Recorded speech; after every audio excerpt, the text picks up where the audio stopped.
All right, we're here now, and I'm very happy to see there's actually quite a turnout. You can see all the cars behind me. This is, I don't know, we'll look at all these memorials later. We're a little bit late, but over there, people are gathering. I can hear that blessed sound of bagpipes. Love that noise. And there's quite a few people here, veterans as well, as townspeople. Have more and more cars coming. And it just makes me feel emotional thinking about it, but makes me proud to live here. The people, regardless, are coming anyway. It's good. Regrets from Keith Lake, who's usually here for this particular event, but was unable to be here today, so we will carry on as we will. Remember them, their courage, service, and sacrifice will not be forgotten.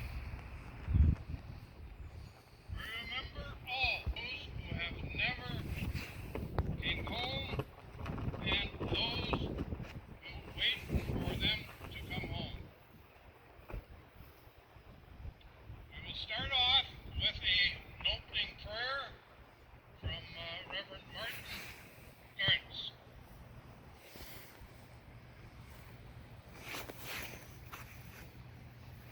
All right, let us pray then. This is a prayer for the fallen. Gracious God, in memory of those who died in war, and in the firm and fervent hope of a just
Yeah, but move closer so I can get in there.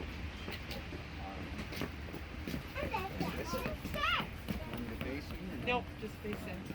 That's great. Okay, just leaving the cenotaph. It was really nice. Really appreciated that. We honestly weren't sure if anybody was going to be there or not, and actually there was quite a few.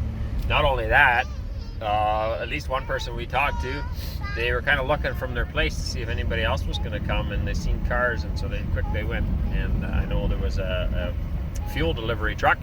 He all of a sudden hit the brakes, pulled his truck over, jumped out of the truck, and came and joined. And more people, as I think maybe people felt like they weren't allowed to, and we just said we're going regardless.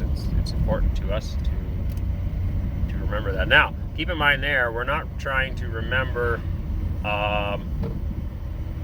We're not trying to glorify war. That's got nothing to do with it. We're trying to remember the sacrifice that was paid so that people don't do this again. Here we are in an era and in a time where we're heading that way. Our freedoms are being tossed out, and people just don't seem to understand what it cost to get those freedoms. That's why I go. That and my Dutch history, I find it very important that we were liberated. It's not to glorify war. It's not to glorify any evil. I wish there was no evil in the world, but unfortunately there is, and therefore we do need good people from time to time to stamp that out. And I know I have friends that don't agree with that at all. I have many friends in Anabaptist circles that believe in non-resistance above all, and not allowing any war. I guess we would hold to avoiding or living peaceably with all men as much as possible. But there is times where I feel it's not possible, and God asks good people to stand up and make a difference. And I believe World War II, although there's ulterior motives, who knows why it started, who knows, there's lots of theories there, that's fine. But at the end of the day, there was atrocities being committed, and it took good people to lay down their lives to end that and free it for millions of people, including my people. So we are thankful for that, we are grateful for that, and that's why we went.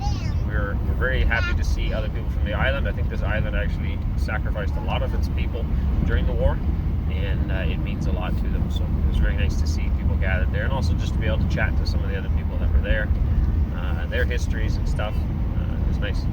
It did rain, typical for Remembrance Day. I think it's cold, rainy, snowy. We didn't see any snow, but it was cold rain in the face as we're listening. But all in all, it was nice. And now we are going home.